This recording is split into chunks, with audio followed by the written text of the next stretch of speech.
오늘의 헤드라인입니다. 지난 2017년 포항 지진이 인근 지열발전으로 촉발된 것이라고 정부 조사단이 발표했습니다. 포항 시민들은 정확한 원인이 밝혀져 다행이라며 국가를 상대로 손해배상 소송을 잇따라 제기할 계획입니다. 전국에 내리던 비는 오전에 모두 그치고 오후부터는 찬바람이 불면서 체감온도가 크게 떨어지겠습니다. 내일 서울의 아침 기온이 영하권으로 떨어지는 등 반짝 추위가 찾아오겠습니다.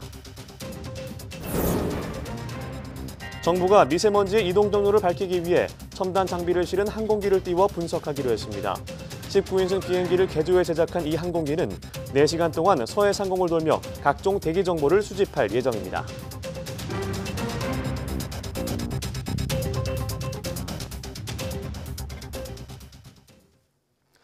여러분 안녕하십니까? 3월 21일 목요일 사이언스 투데이입니다. 지난 2017년 일어난 포항 지진의 가장 큰 원인은 인근 지열발전소라는 정부 조사연구단의 결론이 나왔습니다. 지열발전소에서 새어나온 고압의 물이 숨어있던 단층대를 활성화하면서 예상보다 큰 지진이 발생했다는 겁니다. 먼저 이동훈 기자입니다. 지난 2017년 11월 15일 포항에서 규모 5.4의 지진이 발생했습니다. 관측 이후 두 번째로 큰 지진인데 여진만 100차례가 이어졌습니다. 당시 지진의 원인을 두고 인근 지열발전소가 영향을 준 것이 아니냐는 의혹이 일자 국내외 16명의 전문가가 모여 이를 연구해왔습니다. 1년여의 연구 끝에 조사단은 포항 지진이 자연적으로 발생한 게 아니라 지열발전소가 촉발한 것이라는 결론을 내렸습니다.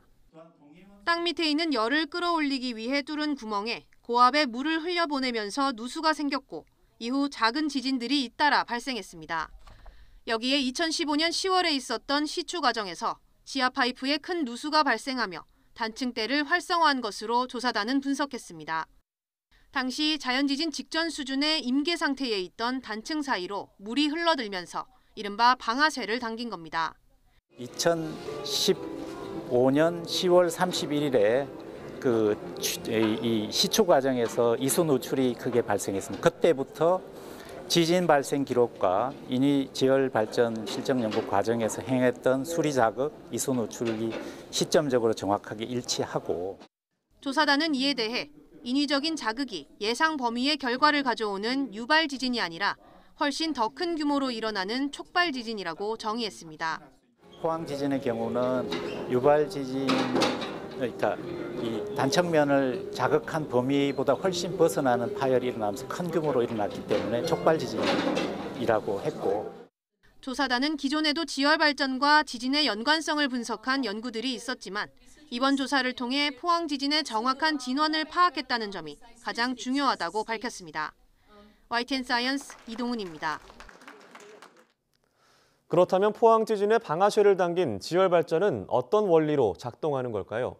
지열발전이 대규모 지진을 촉발한 과정과 이를 뒷받침하는 조사 내용을 최소라 기자가 정리했습니다. 지열발전소는 땅속 열기로 전기를 생산하는 방식입니다. 4km 이상 지하에 물을 넣어 가열한 뒤 이때 발생한 증기를 이용해 터빈을 돌려 전기를 만드는 겁니다. 포항 지열발전소에도 이를 위해 2개의 구멍을 뚫었는데 이 가운데 한쪽 관에서 대규모 누수가 일어났고 지진을 촉발했습니다. 조사단은 이런 분석에 대해 물 주입 시점과 지진 발생 시기의 연관성을 근거로 들었습니다. 지열발전소가 생긴 뒤 일어난 작은 지진들이 물을 주입한 시점과 비슷한 주기로 발생했기 때문입니다. 또 지진의 진원들이 물 주입 지점 근처로 몰려 있었고 2017년 11월에 발생한 강진의 진원 역시 단층면과 일치하는 것으로 나타났습니다. The small number of earthquakes happened when there was a mud loss in PX2 during drilling at about 3,800 meters depth. Injecting water under high pressure into these two wells, and PX1 twice and PX2 3 times, and each of these simulations induced series of earthquakes. 지열발전소 지하 내부 조사 결과도 이런 결론을 뒷받침합니다. 2개의 지하 구멍을 통해 센서를 내려보냈더니 한쪽 구멍은 4,000m 이하로 끝까지 내려간 반면 한쪽 구멍은 3,800m 지점에서 막혔습니다. 이 지점에서 파열로 추정되는 손상이 일어난 겁니다. 시추 과정에서 나온 파편에 단층대의 암석과 같은 성분이 있다는 것도 이를 뒷받침합니다. 연구단은 이번 조사 결과를 바탕으로 지열 발전 등 인위적인 개발이 이뤄질 때 땅속 위험 관리에 대한 각별한 대책이 필요하다고 말했습니다. YTN 사이언스 최소라입니다. 이번 정부조사연구단의 발표에 따라 정부는 포항 지열 발전을 영구 중단하고 감사원은 물론 정부 조사도 엄정하게 실시하겠다고 밝혔습니다. 하지만 지진 유발이 아닌 촉발이라는 표현 때문에 앞으로 재판 과정에서 정부의 책임 범위를 놓고 논란이 예상됩니다. 박병환 기자가 보도합니다. 포항 지진을 지열 발전이 촉발했다는 정부조사연구단의 발표가 나오자 정부는 앞으로 취할 수 있는 모든 조치를 최선을 다해 추진하겠다는 입장을 내놨습니다. 우선 조사연구단 발표를 겸허히 수용한다면서 포항 지열 발전을 완전히 폐쇄하겠다고 선언했습니다. 지열 발전 상용화 기술 개발 사업도 영구 중단하겠다면서 피해 지역을 신속하게 복구하겠다고 밝혔습니다. 현재 중지된 지열발전 상용화 기술개발 사업은 관련 절차를 거쳐 영구 중단시키고 해당 부지는 전문가 협의를 거쳐 안전성이 확보되는 방식으로 조속히 원상 복구하겠습니다. 나아가 이 사업에 대한 감사원 감사와 정부 조사 등을 통해 사업 추진 과정에서 문제가 없었는지 엄정하게 조사하겠다는 의지도 내비쳤습니다. 피해를 입은 포항 시민들에 대한 지원 계획도 구체적으로 제시했습니다. 금년부터 향후 5년간 총 2,257억 원을 투입하는 포항 흥해 특별재생사업을 통해서 주택 및 기반시설 정비, 공동시설 설치 등을 신속하고 차질 없이 추진하겠습니다. 하지만 지열 발전소가 지진을 유발한 게 아니라 촉발했다고 표현한 대목이 관심을 모으고 있습니다. 유발은 지열 발전소가 직접 지진을 일으켰다는 것을 뜻하지만 촉발은 간접 원인을 제공했다는 의미여서 앞으로 법정에서 정부의 책임 범위를 따질 때 변수가 될 것으로 보입니다. 정부는 조사 결과를 제대로 분석할 시간이 필요하다면서도 배상 책임 여부는 앞으로 법원 판결을 따르겠다며 몸을 낮췄습니다. YTN 박병환입니다. 이번 발표와 관련해 포항 주민들은 대체로 제대로 된 원인이 밝혀져서 다행이라는 반응입니다. 정부의 잘못이 확인된 만큼 분명한 책임을 물을 것이라면서 줄 소송을 예고했습니다. 이윤재 기자의 보도입니다. 정확한 원인조차 알지 못해 소갈이하던 포항 시민들은 환영했습니다. 무엇보다 책임을 회피하던 정부의 잘못이 드러나 다행이라는 반응입니다. 촉발 지진이라는 그런 발표를 하시고 해서 정말로 너무너무 기분이 좋았고, 일단은 늦게나마 그래도 실질적으로 사실적으로 표현을 해주셔서 너무 감사하고, 더는 지진 걱정을 할 필요가 없어 마음이 놓인다는 말도 주민 사이에 오갑니다. 지진도시라는 오명도 벗을 수 있게 됐습니다.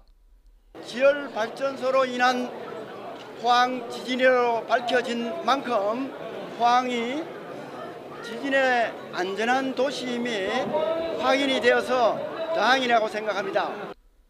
원인이 제대로 나온 만큼 국가를 상대로 소송이 줄을 이을 것으로 보입니다. 이미 포항 시민 1,300여 명은 정신적 손해배상을 요구하는 소송을 진행 중입니다. 피해 주민이 승소할 가능성이 상당히 커졌습니다. 포항 지진 손해배상 소송을 이미 제기해두었습니다. 포항 시민 1,300명이 함께하는 집단 소송입니다. 오늘로 비롯해서 그 소송 인단이 급격히 늘어나지 않을까 기대합니다. 주민들은 정부가 국민과 각을 세우기보다는 먼저 책임지는 자세로 대책을 내놓아야 한다고 목소리를 높였습니다. 정부가 주도적으로 좀 나서서 실질적으로 피해 지역 주민들에게 도움이 될 수 있는 방안들이 마련되었으면 하는 바람입니다. 주민과 별도로 포항시는 정부가 지열발전소를 완전히 폐쇄하고 원상복구해야 한다고 촉구했습니다. YTN 이윤재입니다.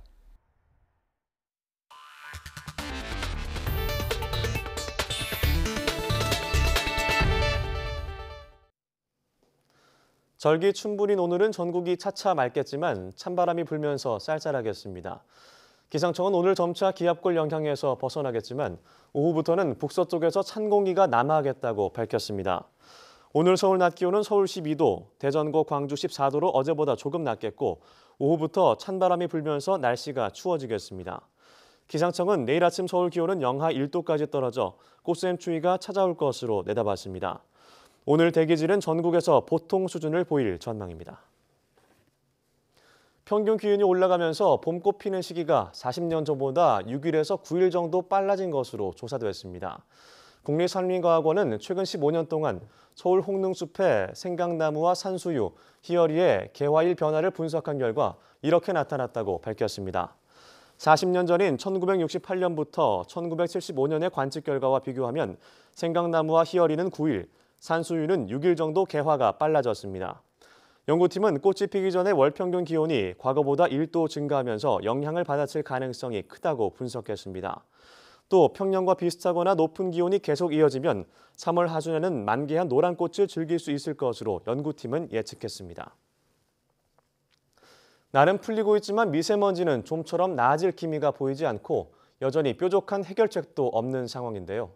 정부가 미세먼지 이동 경로를 밝히기 위해 첨단 장비를 탑재한 항공기를 띄워 분석하기로 했습니다. 이혜리 기자입니다. 미국 항공우주국 나사가 공기질을 분석하는 데 사용하고 있는 항공기 DC-8입니다.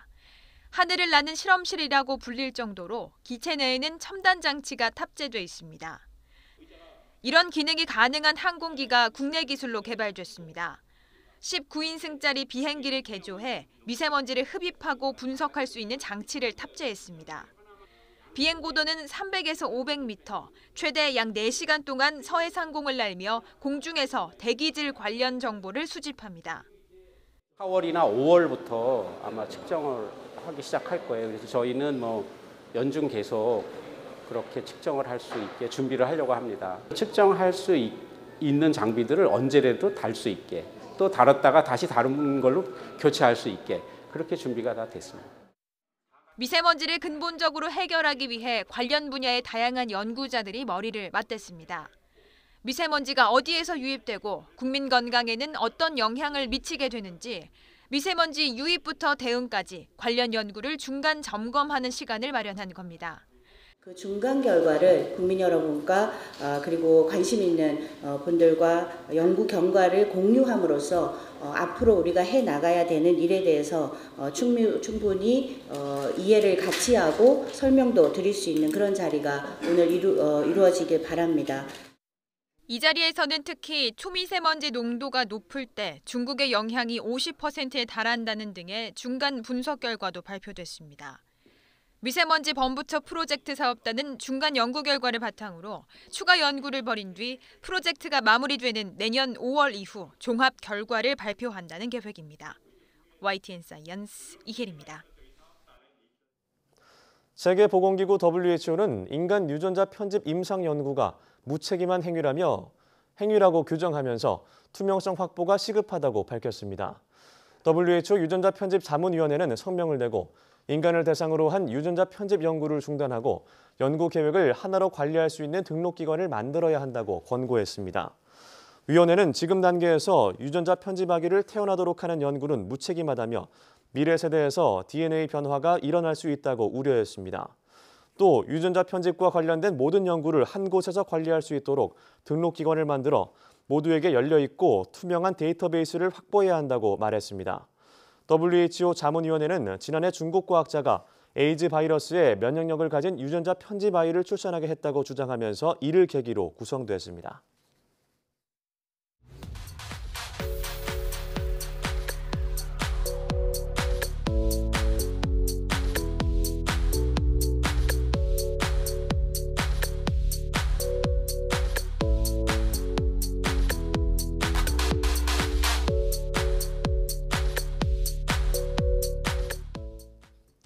라돈 침대 사태 이후 가공제품에 대한 걱정이 아직 높은 상황입니다. 이와 관련해 원자력안전위원회에서 라돈 침대와 유사한 사례의 재발을 막기 위해 몇 가지 계획을 발표했는데요.